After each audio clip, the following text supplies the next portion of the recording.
dapat menjadi solusi efektif dalam upaya memerangi tawuran di kalangan pelajar. Sebelum kami membawakan mosi, izinkan kami untuk memperkenalkan diri terlebih dahulu. Saya, Iden Farhan Nabila, selaku pembicara 1. Saya ini selaku pembicara 2. Saya, Haidan Evalian Basita, selaku pembicara 3. Demikian perkenalan dari kami, sekian. Komisi Perlindungan Anak Indonesia atau KPAI menyatakan bahwa pada tahun 2017 angka tawuran di Indonesia tercatat sebesar 12,9% dan pada tahun 2018 angka ini meningkat sebesar 14%, menunjukkan bahwa tren tawuran di kalangan pelajar ini terjadi peningkatan. Sebuah jajak pendapat yang dilakukan di 12 kota di Indonesia juga menyatakan bahwa 17,5% responden mengaku ketika mereka bersekolah di tingkat SMTA, sekolah mereka kerap terlibat di tawuran kalangan pelajar ini. Pendidikan merupakan pilar utama dalam pembentukan karakter generasi muda yang tidak hanya menciptakan individu yang cerdas, melainkan juga membangun moral dan identitas bangsa.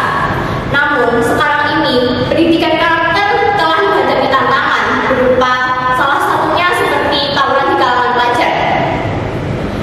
Tawuran di kalangan pelajar ini menjadi fenomena yang mencerminkan adanya krisis nilai di masyarakat yang perlu ditangani secara komprehensif.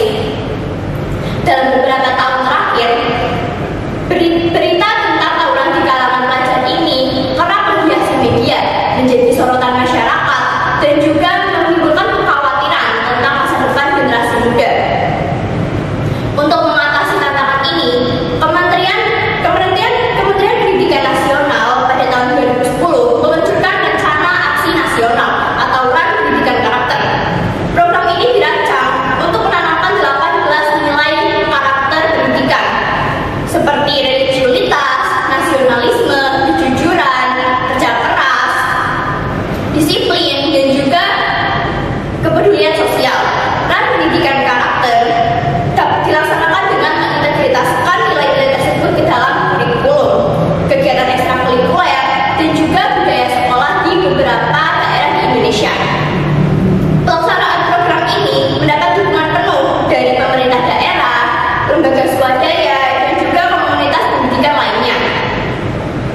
Melalui kolaborasi dari berbagai pihak, diharapkan program ini dapat berjalan dengan efektif dan menimbulkan dampak yang positif. Dengan demikian, sekolah dapat menjadi lingkungan yang kondusif untuk mengembangkan karakter pelajar, sehingga mereka tumbuh tidak hanya menjadi generasi yang berprestasi, tetapi juga berbudi pekerti luhur. Sekian argumen pembuka dari saya, selanjutnya akan dilanjutkan oleh pembicara kedua. Untuk pembicara kedua, saya persilakan. Terima kasih atas kesempatan yang sudah diberikan. Saya sebagai pembicara 2 akan menguatkan gagasan pembuka yang sudah diberikan oleh pembicara 1. Persatuan Indonesia. Bunyi sila ketiga dasar negara Indonesia, Pancasila. Persatuan sendiri memiliki arti bahwa kita memaknai dan juga menghormati semua hak dan juga martabat semua warga negara. Lantas kenapa masih banyak perpecahan yang terjadi di negara ini? Salah satu psikologi klinis dari Universitas Indonesia, Ibu Vera Ita-Diana Hadiwijoyo, SPSI, menyatakan bahwa fenomena rutin yang terjadi akhir-akhir ini adalah tawuran yang dihiasi oleh kalangan remaja. Beliau menyatakan bahwa ada 2 faktor yang menyebabkan hal tersebut bisa terjadi. Yang pertama ada faktor internal dan yang kedua ada faktor eksternal. Faktor internal adalah faktor yang berasal dari dalam diri sendiri. Faktor internalnya yaitu pada masa remaja kita tidak memiliki pemikiran yang stabil. Jadi kita masih labil dan kita belum bisa berpikir secara rasional. Pemikiran pada masa remaja sangatlah plastik sehingga kita sangat mudah untuk dapat belajar dan belajar, namun juga sangat mudah juga untuk dipengaruhi oleh lingkungan sekitar. Yang kedua adalah faktor eksternal. Faktor eksternal adalah faktor yang berasal dari luar ataupun dari lingkungan sekitar kita, di mana pada saat sekolah kita berdekatan dengan tempat-tempat yang beresiko untuk ada terjadinya kekerasan seperti tongkrongan geng, terminal, dan juga pasar, itu juga akan mempengaruhi pola pikir kita untuk menormalisasikan hal-hal tersebut terjadi di sekitar kita.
gotong royong, keadilan, dan toleransi merupakan pedoman moral yang dapat digunakan untuk menciptakan masyarakat yang harmonis dan juga saling menghargai.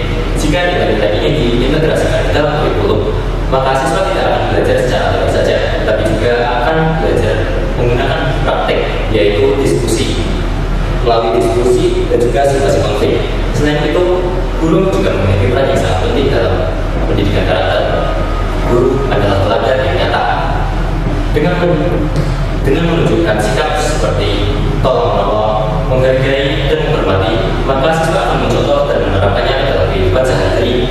Jika diterapkan secara konsisten, maka pendidikan ini akan melahirkan individu yang memiliki rasa tanggung jawab yang tinggi, disiplin, dan juga berpikir kritis.